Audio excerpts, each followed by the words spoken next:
Bonsoir, samedi 15 juin 2019, bienvenue au point d'analyse crypto du jour. Alors, donc, depuis 2 jours, il s'est passé donc pas mal de choses sur le Bitcoin. Effectivement, on voit qu'il y a une bonne évolution qui a été entamée depuis qu'on a franchi le point pivot, donc le 12. Donc après le franchissement du point de pivot, ça a stagné pendant une journée. Puis le 13, c'était jeudi, ça a commencé à bouger, à reprendre de la hausse progressivement. Le 14 juin, ça a bien progressé. Et puis là, aujourd'hui, le 15 aussi, ça a bien progressé également. Et là, on arrive au point haut du range. Donc, on arrive dans les points hauts du range que j'avais défini. Alors, là, c'est un peu le fouillis. Je vais vous mettre ça un peu plus clair. Voilà, donc j'ai enlevé les zones de Fibonacci pour que ce soit plus clair pour vous. Donc vous voyez ici, donc, voilà, donc le 14 on a bien augmenté, on a bien monté entre 14-15. Et puis là aujourd'hui encore, on a pris un cran au-dessus. Et donc là, à savoir est-ce qu'on va reprendre encore un cran au-dessus en dépassant donc les 8920, à peu près 8915, et peut-être s'envoler vers les 9000. Ça sera à voir. Ou est-ce que ça va être vraiment une résistance qui va encore nous faire retomber dans une période de consolidation? Alors, en daily, donc là je viens de changer le graphe, là je me suis mis en daily, donc ici chaque bougie représente une journée, alors que tout à l'heure chaque bougie représentait une heure de cotation. Donc là on voit bien qu'on a dépassé la moyenne mobile sur laquelle on tournoyait, et puis donc le pivot qui était en pointillé, on voit bien qu'on l'a dépassé depuis 2 jours. Et donc hier il y a eu une grosse bougie. Donc hier vraiment il y a eu vraiment une grosse poussée. Et là, aujourd'hui, on a une petite poussée encore qui nous a propulsé vraiment sur le haut de mon range que j'avais tracé. Alors maintenant, à savoir que vraiment, il faut un franchissement de cette mèche pour vraiment, je pense, se dire qu'on entame vraiment une sortie vers une tendance haussière. Donc, ça veut dire vers les 9900, un dépassement des 9100, pardon, des 9100 dollars, pourrait signifier qu'on va vers une nouvelle tendance sociale. Pour l'instant, c'est pas encore fait, mais on n'est pas loin. A contrario, ça pourrait très bien faire une mèche qui dépasse, puis redescendre. Ça arrive des fois. Donc il faudra être quand même vigilant, mais voilà. On est en train de rejoindre les plus hauts du range en tout cas. Qu'est-ce que je voulais aussi notifier? Donc je vais revenir en arrière.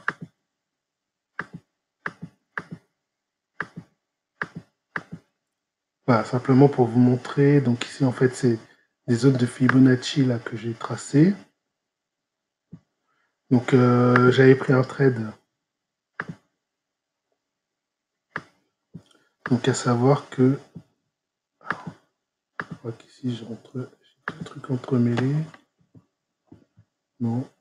Ok, j'ai cru qu'il y avait un autre truc entremêlé.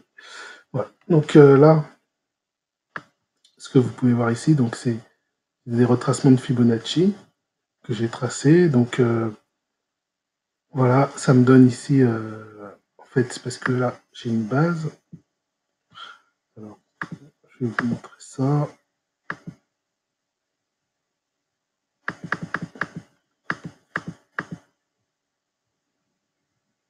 Voilà, simplement.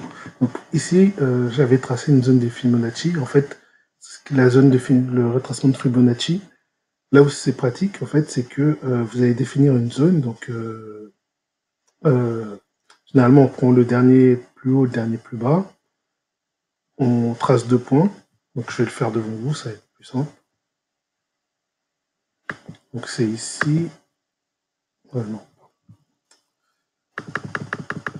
Je suis pas bon. Voilà. Donc, c'est ici. Ici, vous avez retracement de Fibonacci. Donc, vous prenez le point haut vers le point bas. Donc, le point bas, il est là. Alors, vers le point bas, c'est-à-dire que c'est parce que À cette époque, voilà, j'étais comme ça. Au niveau graphique, j'étais comme ça.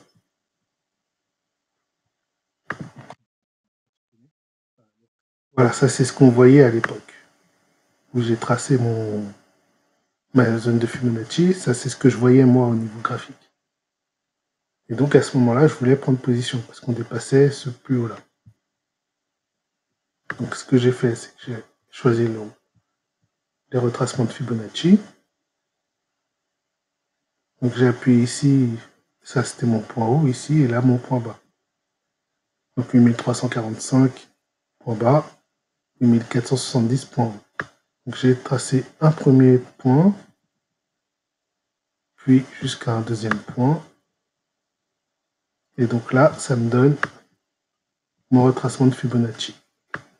Et donc, ça veut dire que quand je vais dépasser ce plus haut, enfin à partir du moment où voilà, la prochaine zone de profit, elle va se situer ici. Donc euh, à 8547. Prochaine zone de profit probable, 8670. Ensuite 1793 et ensuite 8868. C'est probable, ça ne veut pas dire que ça va aller là, mais voilà. C'est une tendance haussière qui se dessine. Effectivement, c'est des points en fait sur lesquels le cours a des chances de marquer une pause ou parce qu'il peut rencontrer une résistance à ces niveaux-là. Donc on peut penser qu'il y a des profits à prendre à ce moment-là. Ça évite aussi d'être derrière le marché à surveiller tout ce qui se passe. Ça permet de... Voilà, c'est de la gestion, ça permet d'aider pour la gestion. Parce qu'en plus, ce qu'il faut voir, c'est que comme on est dans une période de range, donc en daily, on voit bien que on est coincé dans un range. Donc le problème, c'est qu'on n'est pas dans une période où on a une tendance franche. Donc en fait, il me fallait des points en fait il fallait que j'ai des points définis en fait sur lesquels j'allais prendre des profits. Parce que dans une zone de range, le problème c'est que le signal il oscille beaucoup et, et une montée en fait elle va pas elle est pas aussi puissante que ce qu'on avait vu les les dernières semaines où on avait des des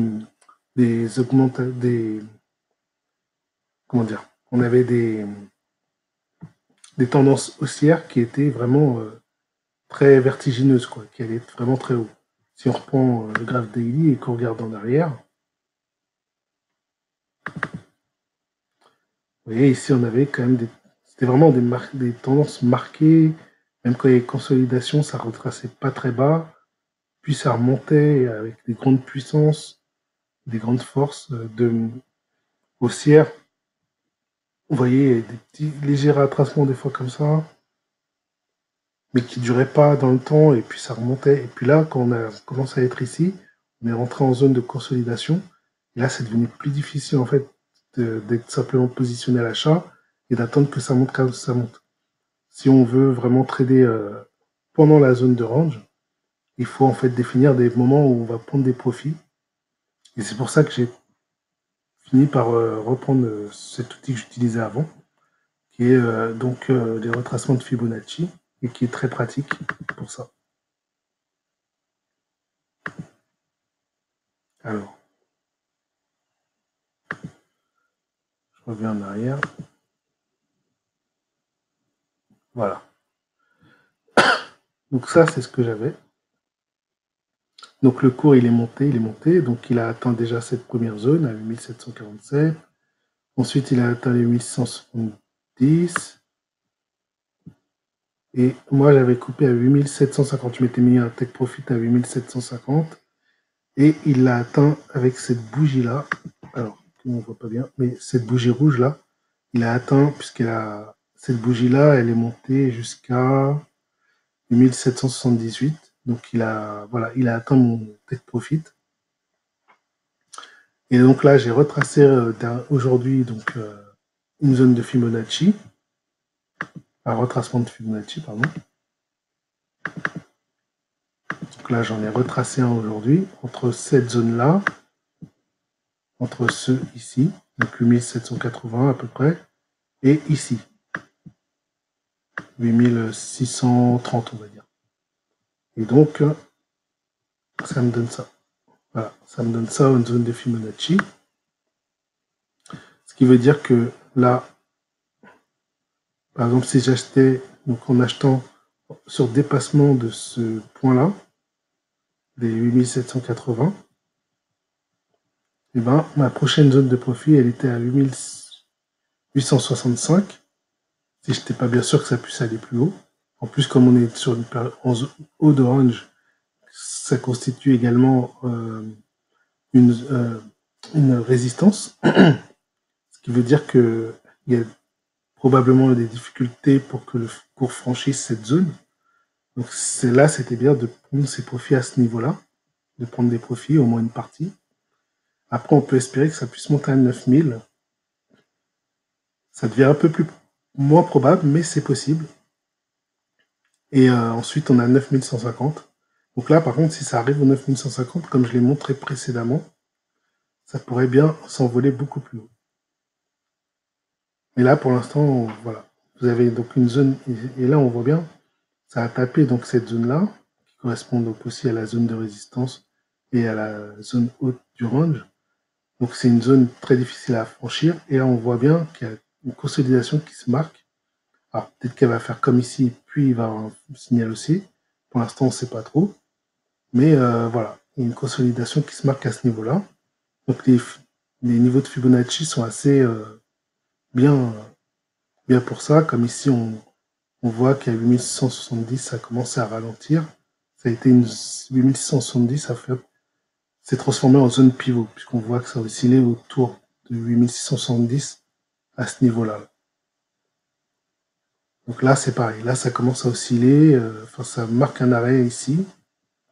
Et donc, on va surveiller et voir si ça monte plus haut ou pas.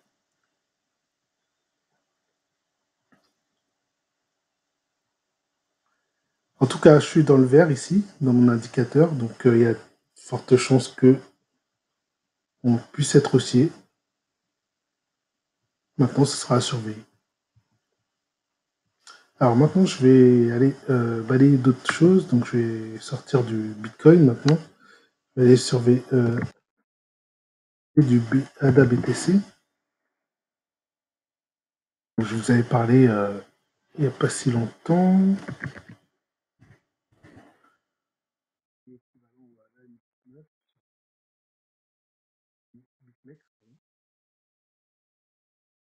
Là, vous voyez, j'ai travaillé aussi avec des zones de Fibonacci parce que je voulais prendre position là. Je m'étais dit, voilà, comme ça franchissait la moyenne mobile ici, qu'il y aurait une probable extension à la hausse, mais non, ça n'a pas poursuivi. Finalement, le cours est revenu en arrière. Et puis là, il est en stagnation. Et en fait, c'était trop tôt. Et en plus, effectivement, la zone en bas était rouge. Donc, c'était pas un moment pour acheter. Et, ouais, et puis voilà, c'était rouge. Donc, c'était vraiment pas le bon moment. Et le Bitcoin, je crois il était en hausse. Donc, c'était pas judicieux d'aller prendre un achat. On ne pouvait pas avoir. En fait, c'est le Bitcoin qui a augmenté, qui a fait baisser le cours.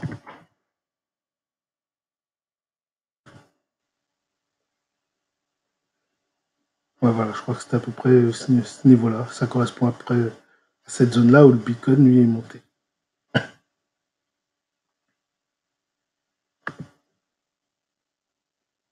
Ouais, ça, le Bitcoin, lui, il est monté vers 23 heures.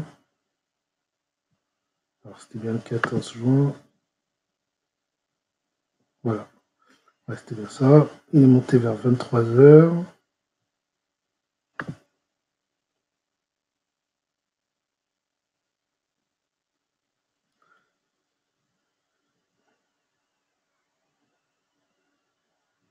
Ah, vers 23 heures, normalement.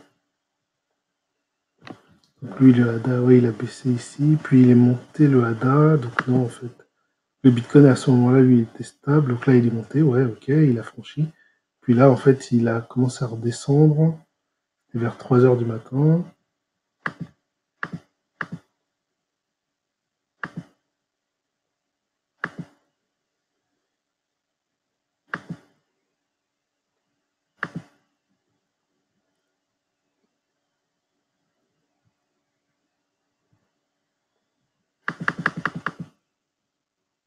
Donc là, vers 3 heures du matin sur le Bitcoin.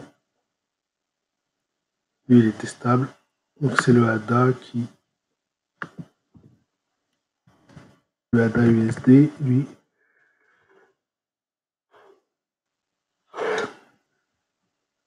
il était en train de monter.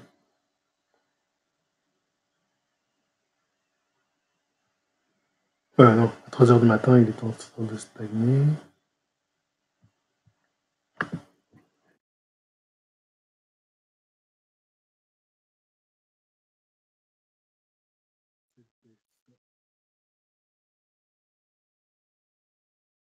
Bref, le ADA est devenu flat et certainement que le Bitcoin, lui, avait un peu plus d'amplitude. En tout cas, la main est repassée au Bitcoin, puisque là, on voit bien que c'était flat. Et le LTC, le BTC,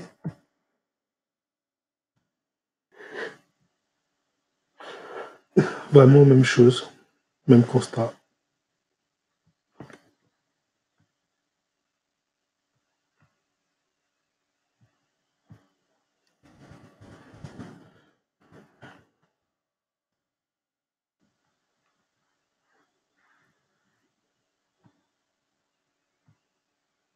Alors, par contre, sur le LTC, on est vert, on est au vert, alors que sur le ADA, on est au rouge. Donc le ADA, pour l'instant, il faut mieux pas prendre de position.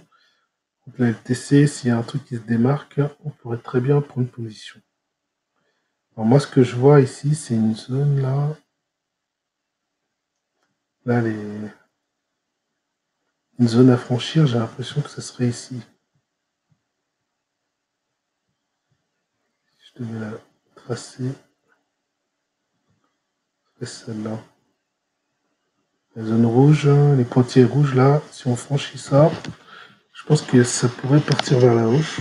Il y a une probabilité que ça parte en hausse.